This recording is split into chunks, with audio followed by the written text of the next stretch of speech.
Bayangkan sebuah tradisi yang dipercaya bisa mendatangkan berkah, tapi juga dituduh sebagai dosa besar. Apakah ini penghormatan budaya, atau justru melanggar ajaran agama? Kisah tradisi larungan dan hubungannya dengan Nyi Roro Kidul akan membuat kamu berpikir dua kali. Apa sebenarnya yang benar? Temukan jawabannya di sini. Indonesia adalah negeri yang kaya akan tradisi dan mitos. Salah satu yang paling menarik adalah kisah Nyi Roro Kidul, Sang Ratu Laut Selatan. Kepercayaan terhadapnya tidak hanya menjadi bagian dari cerita rakyat, tetapi juga memengaruhi berbagai ritual yang dilakukan masyarakat pesisir. Salah satu ritual yang paling dikenal adalah larungan, sebuah tradisi melempar sesajen ke laut untuk menghormati dan memohon perlindungan dari Nyi Roro Kidul. Tradisi ini, yang telah berlangsung selama ratusan tahun, masih dijalankan hingga hari ini di banyak daerah pesisir Jawa. Bagi sebagian masyarakat, ritual ini adalah bentuk rasa syukur sekaligus penghormatan kepada kekuatan alam yang mereka yakini diwakili oleh Sang Ratu. Namun, kepercayaan ini juga menuai kontroversi, terutama dari sudut pandang agama modern yang mempertanyakan relevansi dan justifikasi spiritualnya. Larungan bukan hanya tentang menghanyutkan sesajen ke laut. Ritual ini seringkali melibatkan rangkaian prosesi yang penuh dengan simbolisme. Misalnya, pemilihan sesajen yang terdiri dari makanan, bunga, dan kain hijau melambangkan keseimbangan antara manusia dan alam. Warna hijau, yang diyakini sebagai warna favorit Nyi Roro Kidul, memiliki arti mendalam bagi mereka yang percaya. Ritual ini biasanya diiringi doa dan musik tradisional, menciptakan suasana sakral yang mempererat hubungan masyarakat dengan tradisi nenek moyang mereka. Meski begitu, ada pihak yang merasa bahwa praktik ini bertentangan dengan nilai-nilai agama tertentu. Kritik semacam ini sering memicu perdebatan sengit antara kelompok pendukung tradisi dan mereka yang mengutamakan ajaran agama sebagai panduan hidup. Bagi masyarakat pesisir, laut adalah kehidupan. Mereka percaya bahwa hubungan harmonis dengan laut adalah kunci untuk mendapatkan rezeki yang melimpah dan terhindar dari bencana. Namun, tidak sedikit yang melihat ritual penghormatan kepada Nyi Roro Kidul sebagai sesuatu yang lebih dari sekadar budaya. Bagi mereka, ini adalah cara untuk menjaga keseimbangan antara dunia manusia dan dunia spiritual. Tradisi ini menjadi jembatan antara mereka yang hidup di daratan dan kekuatan mistis yang menguasai lautan. Namun, modernisasi telah membawa tantangan baru bagi ritual ini.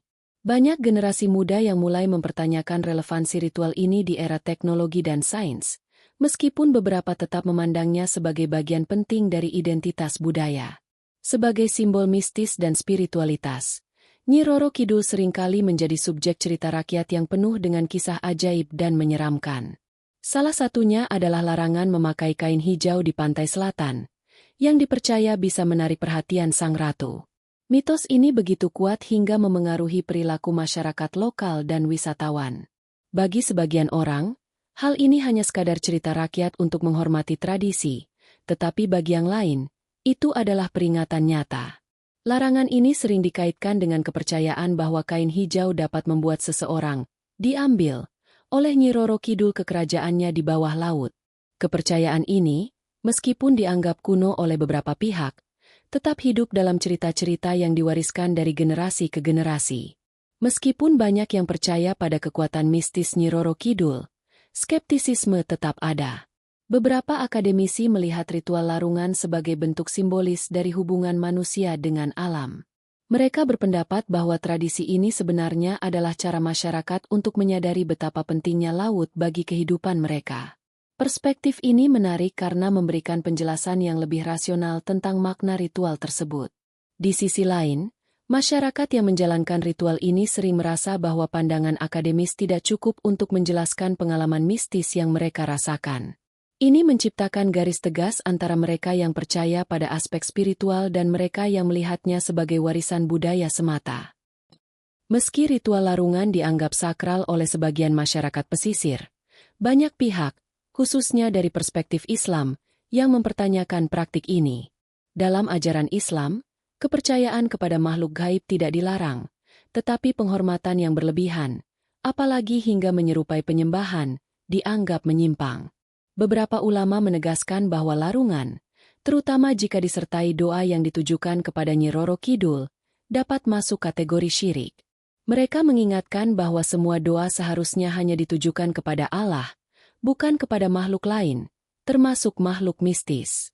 Pendapat ini memicu diskusi panjang di kalangan masyarakat, terutama mereka yang berusaha menjaga keseimbangan antara menjalankan ajaran agama dan melestarikan tradisi. Dalam perdebatan ini, muncul pula pertanyaan tentang batas antara budaya dan agama. Bagi sebagian masyarakat, larungan tidak lebih dari sekadar ritual budaya untuk menghormati leluhur dan tradisi lokal. Mereka berargumen bahwa praktik ini tidak dimaksudkan sebagai penyembahan, melainkan cara untuk menjaga harmoni dengan alam. Namun, pandangan ini tidak selalu diterima oleh kalangan yang lebih religius.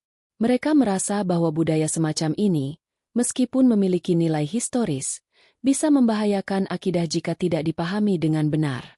Hal ini membuat banyak orang di desa pesisir berada dalam dilema. Apakah harus tetap melestarikan budaya atau sepenuhnya berpegang pada ajaran agama?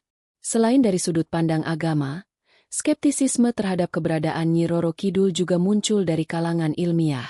Para akademisi dan peneliti sering mencoba menjelaskan fenomena ini sebagai bagian dari psikologi kolektif masyarakat yang tinggal dekat dengan laut. Mereka berpendapat bahwa kepercayaan terhadap Nyi Roro Kidul adalah bentuk adaptasi manusia dalam menghadapi ketakutan akan kekuatan alam yang tidak terkendali.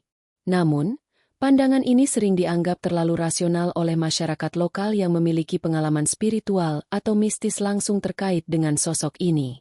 Bagi mereka, apa yang terjadi tidak bisa dijelaskan hanya dengan teori ilmiah, melainkan adalah bukti nyata keberadaan dunia lain. Sebaliknya, para pendukung tradisi larungan menekankan bahwa ritual ini juga membawa manfaat sosial. Larungan seringkali menjadi ajang berkumpulnya masyarakat untuk bekerja sama, berdoa, dan mempererat hubungan antar warga. Bahkan, acara ini seringkali menarik wisatawan, yang membawa dampak positif bagi perekonomian lokal. Meski demikian, manfaat ini tetap tidak cukup untuk meredakan kritik dari pihak-pihak yang menentang praktik ini. Bagi mereka, alasan ekonomi atau sosial tidak bisa menjadi pembenaran atas sesuatu yang dianggap menyimpang dari ajaran agama. Bagi mereka yang masih percaya, cerita-cerita mistis tentang Nyi Roro Kidul terus menjadi pengingat akan pentingnya menghormati laut sebagai bagian dari kehidupan mereka. Namun, generasi muda, terutama yang mendapatkan pendidikan lebih tinggi, cenderung skeptis terhadap kisah-kisah ini. Mereka merasa bahwa kepercayaan semacam ini tidak relevan di era modern yang lebih berfokus pada sains dan teknologi. Meski begitu, sebagian dari mereka juga mengakui bahwa tradisi ini memiliki nilai historis dan estetika yang patut dihormati. Konflik antar generasi ini menunjukkan bagaimana perubahan zaman memengaruhi cara masyarakat memahami dan menjalani tradisi. Dalam Islam, ketergantungan kepada sesuatu selain Allah seringkali diperingatkan dalam berbagai ayat Al-Quran dan hadis. Beberapa tokoh agama di daerah pesisir sering mencoba mengedukasi masyarakat tentang bahaya praktik yang berpotensi syirik. Mereka menyarankan agar tradisi seperti larungan diubah menjadi doa bersama yang ditujukan kepada Allah, tanpa menyertakan elemen mistis seperti sesajen atau penghormatan kepada makhluk gaib. Namun, perubahan semacam ini tidak selalu mudah diterima, terutama oleh masyarakat yang telah menjalankan tradisi ini selama beberapa generasi. Sebagian ulama juga menawarkan solusi berupa islamisasi tradisi. Misalnya, mereka menggantikan sesajen dengan sumbangan makanan yang dibagikan kepada masyarakat miskin, atau mengganti ritual di laut dengan pengajian dan doa bersama. Pendekatan ini dianggap sebagai kompromi antara melestarikan budaya dan tetap berpegang pada ajaran agama. Namun, keberhasilan pendekatan ini sangat bergantung pada bagaimana tokoh agama dan masyarakat lokal bekerja sama untuk menemukan titik tengah. Di sisi lain, masih ada masyarakat yang berkeras mempertahankan tradisi seperti sedia kala. Mereka merasa bahwa mengubah ritual akan menghilangkan makna aslinya. Beberapa dari mereka bahkan mengaku mengalami pengalaman mistis yang memperkuat keyakinan mereka akan keberadaan Nyi Roro Kidul. Kisah-kisah tentang orang yang selamat dari badai setelah melakukan ritual larungan sering dijadikan bukti bahwa tradisi ini memiliki kekuatan nyata.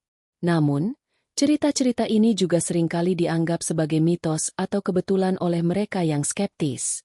Perdebatan ini menunjukkan bagaimana tradisi dan agama bisa menjadi topik yang kompleks dan penuh nuansa. Di satu sisi, ada kebutuhan untuk menjaga warisan budaya yang kaya, sementara di sisi lain ada tekanan untuk memastikan bahwa praktik tersebut tidak bertentangan dengan nilai-nilai agama.